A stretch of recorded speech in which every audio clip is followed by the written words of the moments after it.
오늘 하나님께서 저와 여러분에게 주시는 말씀은 요한복음 8장 31절에서 36절 말씀입니다. 한 절씩 교독하겠습니다. 그러므로 예수께서 자기를 믿은 유대인들에게 이르시되 너희가 내 말에 거하면 참으로 내 제자가 되고 진리를 알지니 진리가 너희를 자유롭게 하리라. 그들이 대답하되 우리가 아브라함의 자손이라 남의 종이 된 적이 없거늘 어찌하여 우리가 자유롭게 되리라 하느냐. 예수께서 대답하시되 진실로 진실로 너희에게 이르노니 죄를 범하는 자마다 죄의 종이라. 종은 영원히 집에 거하지 못하되 아들은 영원히 거하나니 그러므로 아들이 너희를 자유롭게 하면 너희가 참으로 자유하리라. 아멘. 오늘은 그리스도인의 자유라는 제목으로 말씀을 전하도록 하겠습니다. 오늘의 말씀은 그리스도인의 자유입니다. 여러분은 자유하면 어떤 생각이 먼저 떠오르시나요? 아마도 자유하면 무언가에 구속당하지 않는 것, 얽매이지 않고 내 마음대로 할 수 있는 상태, 내 마음대로 할 수 있는 것을 아마 자유라고 생각할 것입니다. 제가 웹사이트에 자유를 검색해 봤더니 거기서도 자유의 정의를 남에게 구속을 받거나 무엇에 얽매이지 않고 자기 뜻에 따라 행동하는 것, 그게 바로 자유라고 정의하고 있었습니다. 이처럼 많은 사람들은 무언가에 얽매이지 않고 내 마음대로 하는 것을 자유라고 생각하는 것 같습니다. 그런데 여러분, 정말로 아무 것에도 구애받지 않는 삶이 자유로운 삶일까요? 그런 상태를 지속적으로 경험하면 행복할까요?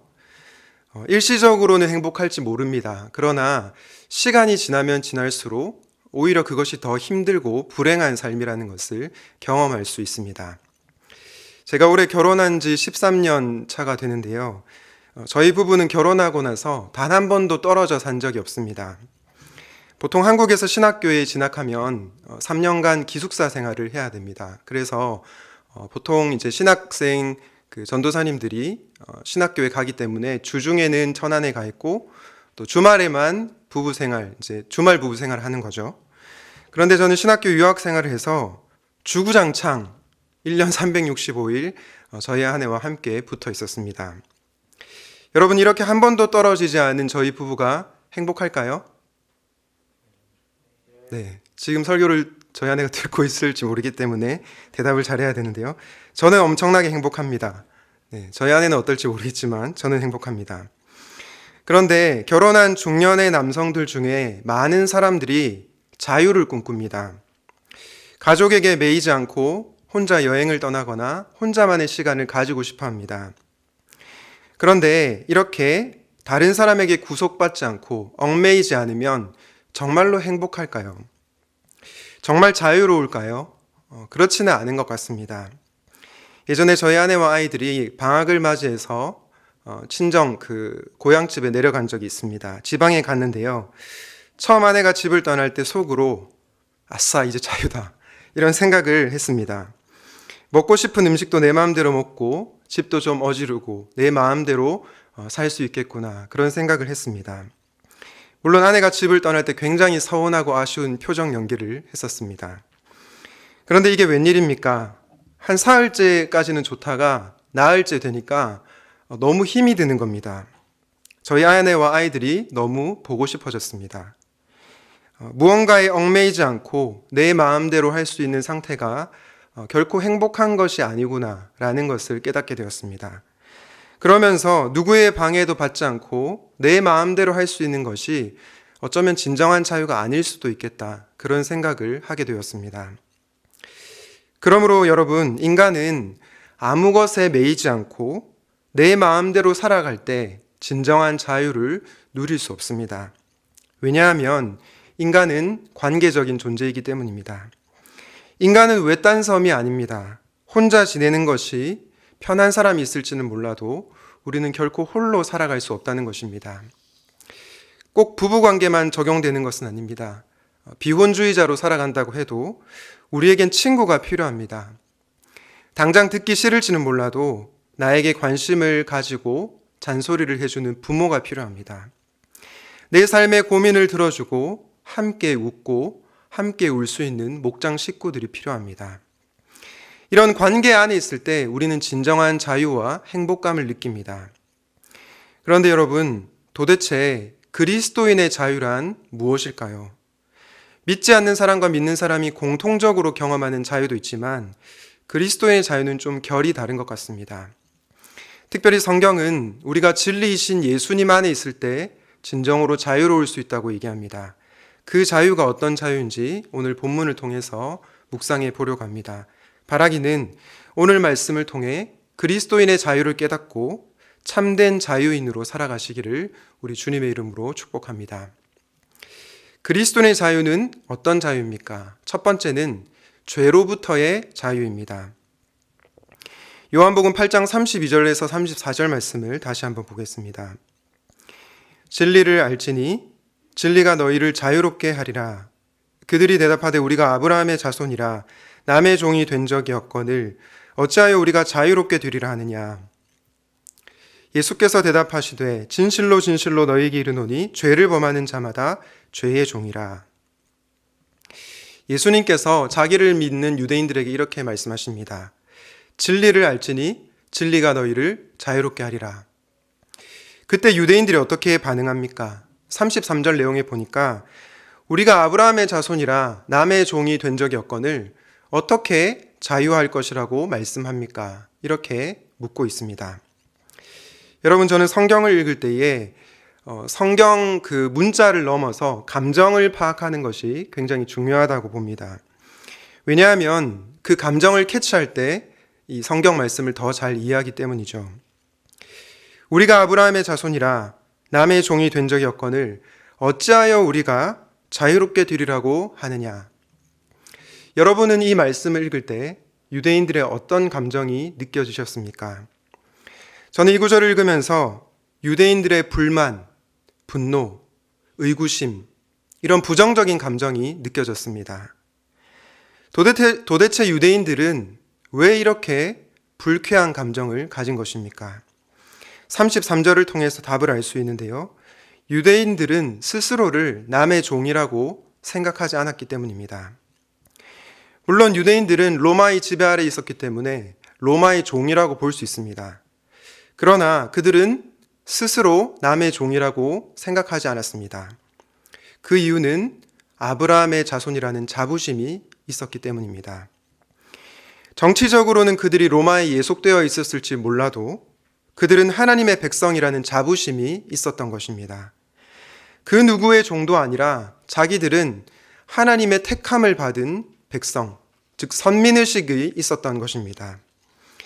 그랬기 때문에 지금 예수님의 말씀에 발끈하고 있는 것입니다. 그런 유대인들을 향해서 예수님께서 이렇게 말씀하시죠. 죄를 범하는 자마다 죄의 종이라. 무슨 뜻이죠? 너희들이 스스로 아브라함의 자손이라고 생각하지만 사실은 너희는 죄의 종이다라고 말씀하고 있는 것입니다. 왜 예수님은 유대인들을 향해서 죄의 종이라고 말씀하신 것입니까? 그들이 특별히 나쁜 짓을 했기 때문입니까? 아니면 하나님의 말씀인 율법에 관심이 없어서입니까? 그렇지 않습니다.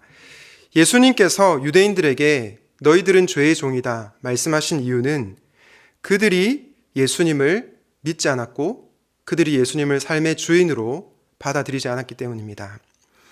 그들 스스로 하나님을 믿는다고 착각했지만 정작 하나님이신 예수님을 믿지 않고 있었던 것입니다. 사랑하는 여러분, 여러분은 죄를 무엇이라고 생각하십니까? 세상은 죄를 나쁜 행동이라고 정의합니다. 그러나 성경은 내 삶의 주인이신 예수님을 인정하지 않고 내 마음대로 살아가는 것, 그것을 죄라고 합니다. 물론 내 삶의 주인이신 예수님을 인정하지 않고 내 마음대로 살아갈 때 세상이 말하는 그런 나쁜 행동들이 일어나게 됩니다. 예수님과 상관없이 살아가는 것, 그게 바로 죄라는 것입니다. 그런데 여러분, 내가 내 인생의 주인이 되어서 살 때 굉장히 자유로울 것 같고 행복할 것 같지만 사실은 그렇지 않습니다. 누가복음 15장의 탕자를 보면 잘 알 수 있는데요. 여러분 잘 아시는 것처럼 둘째 아들은 아버지께 유산을 요구하죠. 아버지가 죽지도 않았는데 유산을 요구합니다. 그리고 아버지의 유산을 가지고 자기 마음대로 살아갑니다. 그러면서 이 둘째 아들은 아마 이렇게 생각했을 것 같습니다. 이제 자유다. 이제 내 마음대로 살 수 있으니까 나는 더 행복해질 수 있을 거야. 이런 생각을 했을 것 같습니다. 그런데 이 둘째 아들이 자기 마음대로 살았을 때 어떤 결과를 맞이합니까? 굉장히 비참한 삶을 맞이합니다. 돼지를 치면서 살게 되었고 돼지가 먹는 음식으로 배를 채우려 하는 그런 지경에 이르게 되었습니다. 여러분, 이것을 통해서 우리가 알 수 있는 사실이 무엇입니까? 내가 내 인생의 주인이 되면 행복하고 자유로울 것 같지만 사실은 그렇지가 않다는 것입니다. 내 마음대로 살면 행복할 거라고 우리는 생각하지만 내가 내 인생의 주인으로 살 때 사실은 죄의 종으로 살아갈 수 있다는 것입니다.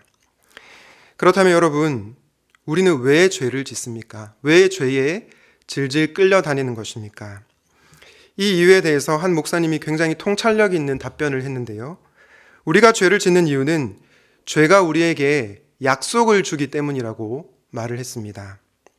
그리고 우리는 그 약속을 철떡같이 믿기 때문에 죄를 짓는 거죠. 예를 들어 이런 약속의 메시지가 우리 귓가에 들립니다. 야, 네가 돈을 더 많이 가지면 훨씬 더 행복할 거야. 우리가 이 약속을 믿으면 탐욕의 죄에 빠지게 됩니다. 야, 네가 더 큰 힘과 권력을 가지면 많은 사람들이 너를 존경할 거야. 우리가 이 약속을 믿으면 권력의 죄에 빠지게 됩니다. 이처럼 죄가 우리에게 약속을 주고 사람들은 그 약속을 믿기 때문에 죄의 종으로 살아가는 것입니다. 따라서 죄를 의무감으로 짓는 사람은 없습니다. 복수의 칼날을 갈지 않는 한 결단하고 죄를 짓는 사람들이 없다는 것입니다. 그렇다면 여러분, 우리는 이 죄를 어떻게 이길 수 있습니까?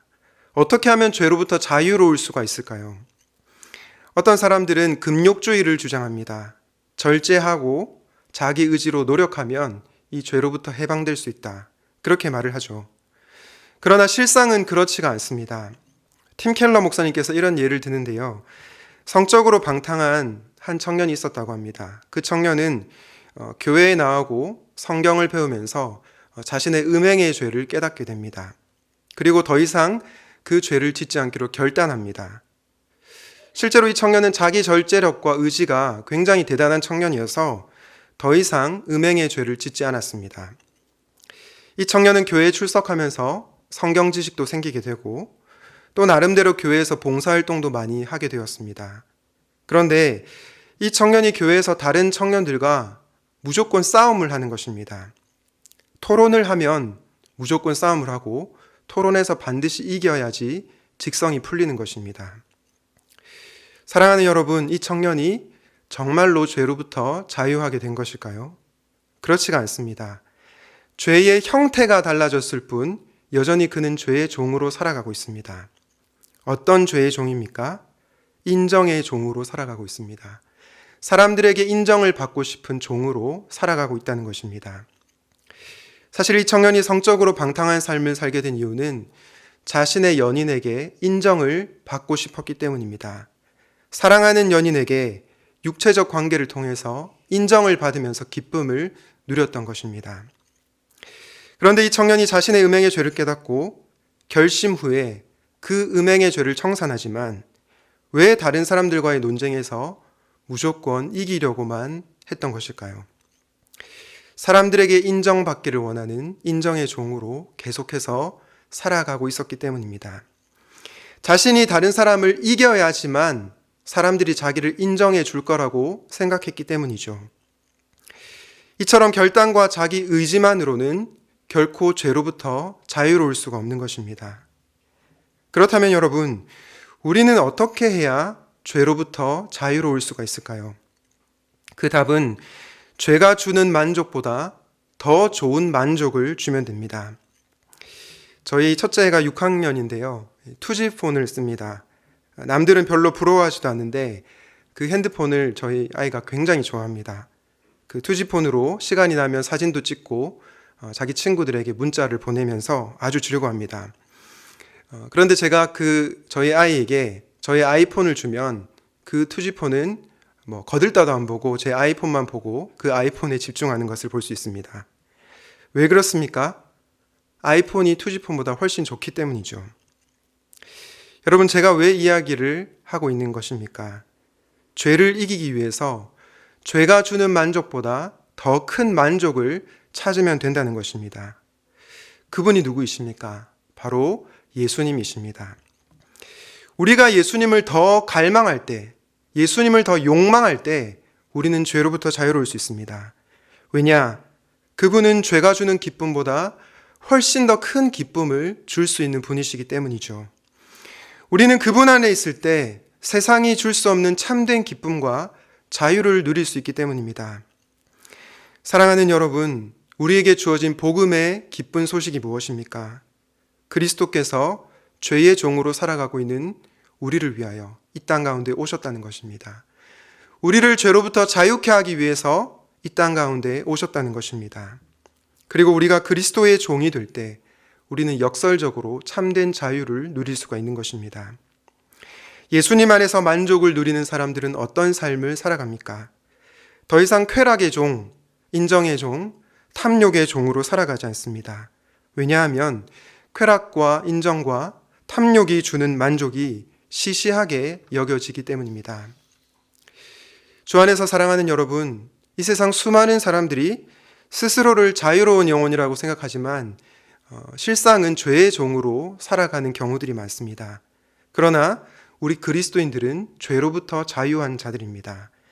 왜냐하면 예수 그리스도 안에 있는 생명의 성령의 법이 우리를 죄와 사망의 법에서 해방하였기 때문입니다. 바라기는 예수 그리스도를 더욱더 갈망함으로 죄로부터 자유로운 삶을 경험하시기를 우리 주님의 이름으로 축원드립니다. 두 번째 그리스도인의 자유는 어떤 자유입니까? 바로 집으로 돌아갈 자유입니다. 요한복음 8장 35절 말씀을 저와 여러분이 같이 한번 읽도록 하겠습니다. 시작.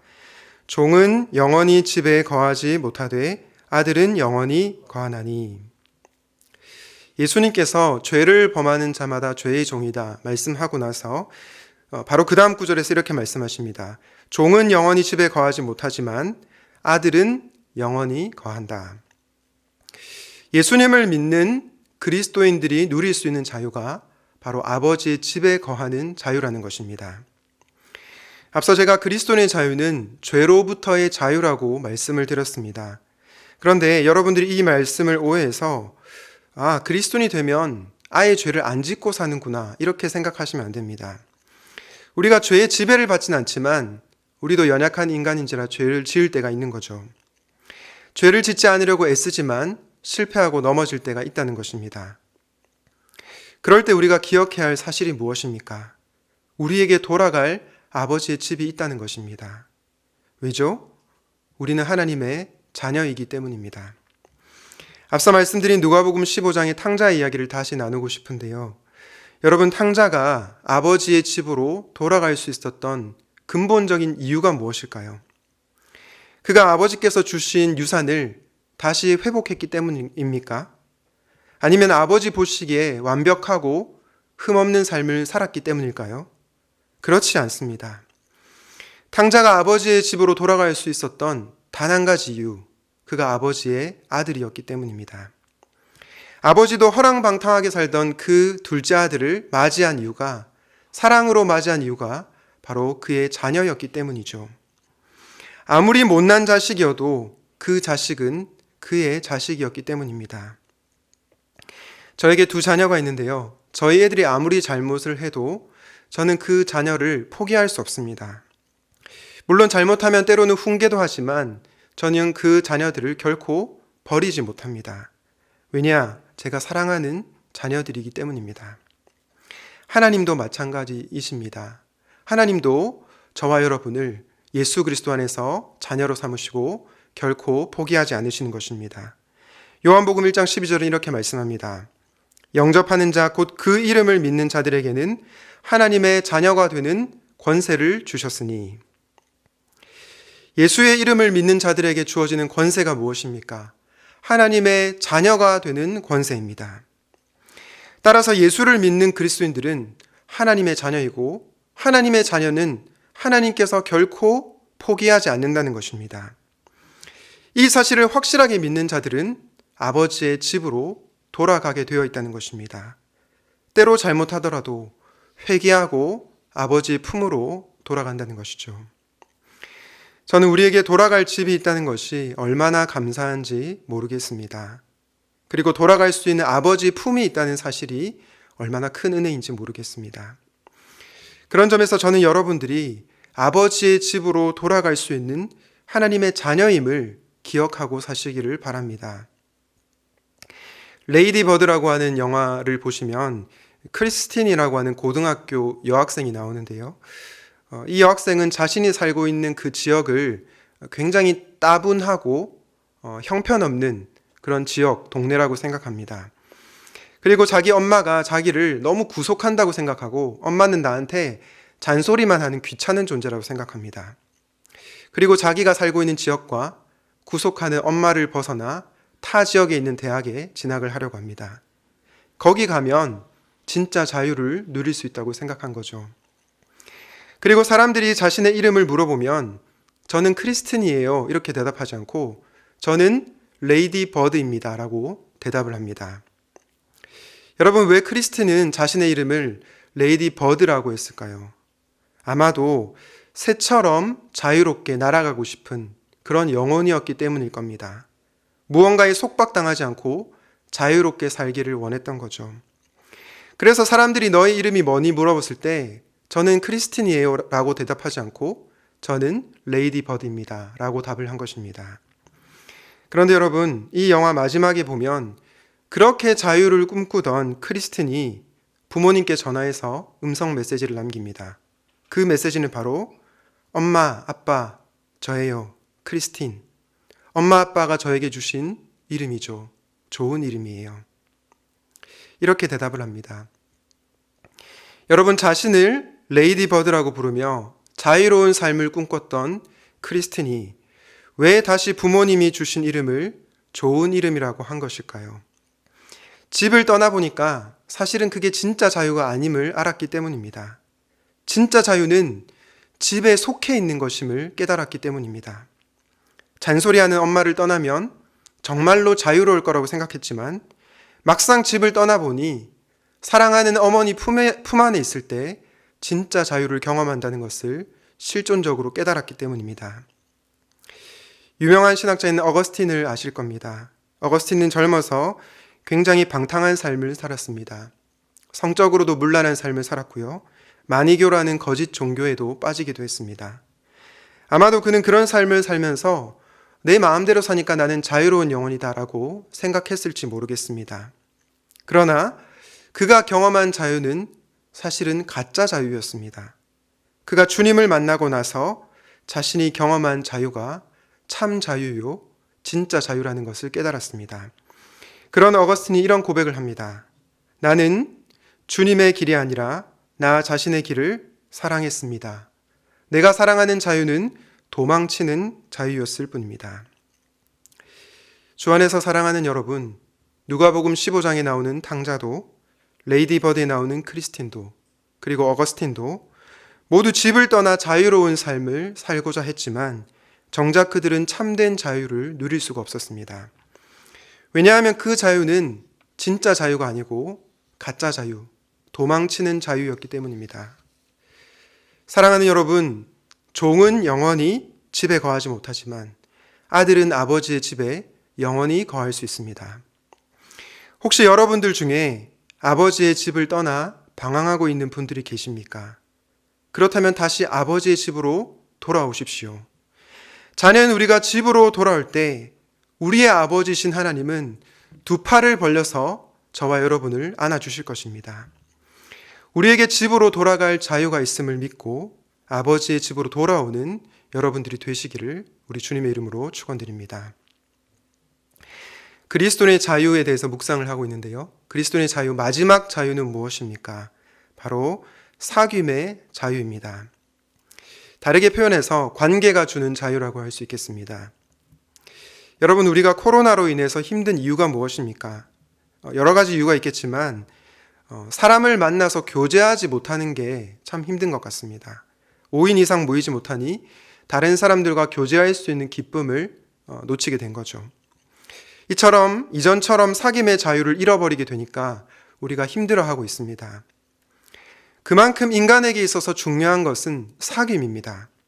인간은 말씀드린 것처럼 관계적인 존재이기 때문에 결코 혼자서는 행복을 누릴 수 없습니다. 반드시 인간은 누군가와 교제해야 됩니다.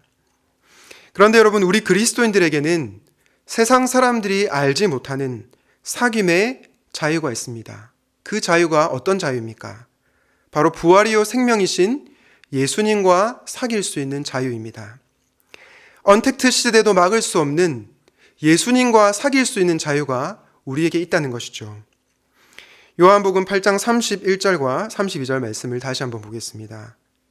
그러므로 예수께서 자기를 믿은 유대인들에게 이르시되 너희가 내 말에 거하면 참으로 내 제자가 되고 진리를 알지니 진리가 너희를 자유롭게 하리라.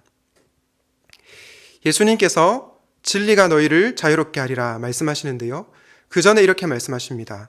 너희가 내 말에 거하면 참으로 내 제자가 되고 진리를 알지니 진리가 너희를 자유롭게 하리라. 여러분, 너희가 내 말에 거하면 이 표현을 헬라어 원어로 보면 현재 시제임을 알 수 있습니다. 따라서 이 원어에 가깝게 번역하면 이렇게 번역할 수 있습니다. 같이 한번 읽어볼까요? 시작. 너희가 내 말에 지속적으로 거하면 참으로 내 제자가 되고 진리를 알지니 진리가 너희를 자유롭게 하리라. 한 번만 그분의 말씀에 거하는 것이 아니고 지속적으로 계속해서 주님의 말씀 가운데 거한다는 것입니다. 우리가 계속해서 주님의 말씀 안에 거할 때 우리는 자유를 누릴 수가 있다는 것입니다.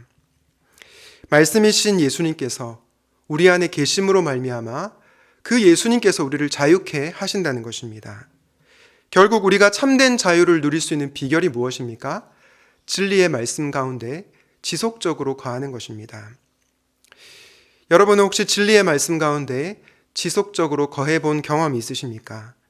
이 경험이 없다면 꼭 한번 경험해 볼 수 있기를 바랍니다.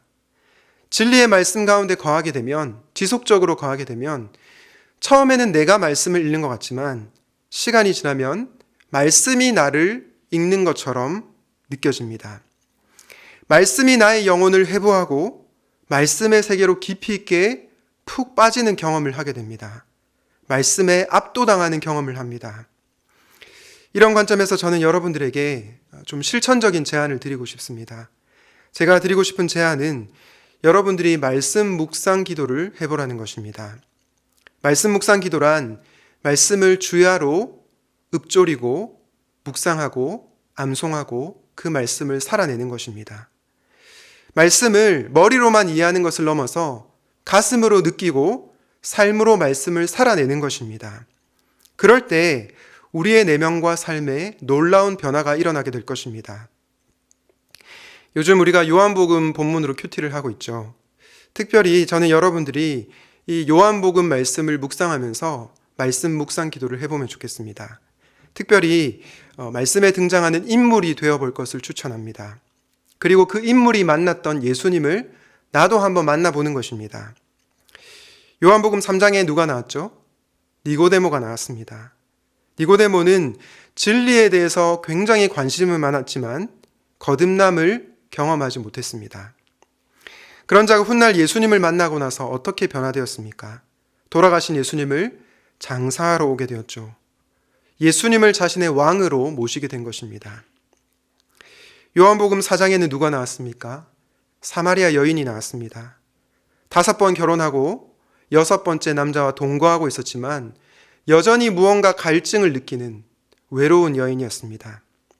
그 여인에게 그녀를 영원히 목마르지 않게 해주실 예수님이 찾아오셨습니다. 그로 인해서 그녀는 진정한 자유를 누리게 되었습니다. 요한복음 8장에 나온 가늠한 여인은 어떻습니까? 모두가 그녀를 향해서 손가락질하고 정죄하였지만 예수님은 그녀를 향해서 내가 너를 정죄하지 아니하노니 말씀하셨습니다. 그리고 그녀가 새로운 삶을 살아갈 수 있도록 자유를 주셨습니다. 이렇게 말씀을 읽을 때마다 때로는 니고데모의 심정으로, 때로는 사마리아 여인의 심정으로, 또 때로는 가늠한 여인의 심정으로 말씀을 읽는 것이죠. 어제 본문을 예로 든다면 시각장애인의 그 마음으로 예수님을 만나는 것입니다. 그리고 그들이 만났던 예수님을 저도 만나게 해주십시오라고 기도하는 것입니다. 죄인인 나에게 찾아오셔서 구원을 선물해 주신 예수님. 나의 외로움과 갈증을 아시고 영원히 목마르지 않겠다고 말씀해 주시는 예수님. 나의 죄를 용서해 주시고 새로운 삶을 살아갈 것을 기대하시는 예수님. 그 예수님을 우리가 말씀을 깊이 묵상하는 가운데 인격적으로 만나는 것입니다. 이렇게 우리가 지속적으로 말씀 묵상 기도를 드릴 때 우리는 예수님의 제자가 되고 진리를 알지니 진리가 저와 여러분들을 자유롭게 할 것입니다. 이것이 바로 우리 그리스도인들이 누릴 수 있는 세상 사람들이 알지 못하는 사귐의 자유입니다. 말씀을 정리하겠습니다. 오늘날 세상은 자유를 무엇에 얽매이지 않고 자기 마음대로 하는 것, 내 마음대로 살아가는 것을 자유라고 생각합니다. 그러나 그리스도의 자유는 그 이상입니다. 아니, 이 세상의 자유와는 비교할 수 없는 자유입니다. 그 자유가 어떤 자유였습니까? 먼저는 죄로부터의 자유였습니다. 그리스도인의 자유는 죄로의 자유가 아니라 죄로부터의 자유입니다. 우리가 절제하는 것이 아니라 그리스도를 더욱더 갈망할 때 우리는 그리스도 안에서 진정한 자유를 누릴 수 있습니다. 저는 여러분들이 예수 그리스도를 더욱더 갈망함으로, 그분을 더욱더 사랑함으로 진정한 자유를 누릴 수 있기를 바랍니다. 두 번째 자유는 집으로 돌아갈 수 있는 자유입니다. 우리가 돌아갈 아버지의 집이 있다는 것이 얼마나 감사한 일입니까? 혹시 여러분 중에 방황하고 있는 분들이 있다면 더 늦기 전에 아버지의 집으로 돌아올 수 있기를 바랍니다. 마지막으로 그리스도의 자유는 사귐의 자유입니다. 코로나 시대도 막을 수 없는 그리스도의 자유는 주님과 사귈 수 있는 자유입니다. 비록 우리가 골방에 갇혀 있어도 우리는 주님과 교제할 자유가 있습니다. 사회적 거리두기도 우리와 주님과의 사귐을 막을 수가 없습니다. 왜냐하면 골방에서도 우리는 예수 그리스도와 깊이 교제할 수 있기 때문입니다. 그 주님으로 말미암아 우리는 진정한 자유를 누릴 수가 있는 것입니다. 주 안에서 사랑하는 샘물 성도 여러분, 하나님께서는 저와 여러분이 정말로 자유롭기를 원하십니다. 죄로부터 자유롭기를 원하시고 집으로 돌아오기를 원하시고 주님과 지속적으로 교제를 나누기를 원하십니다.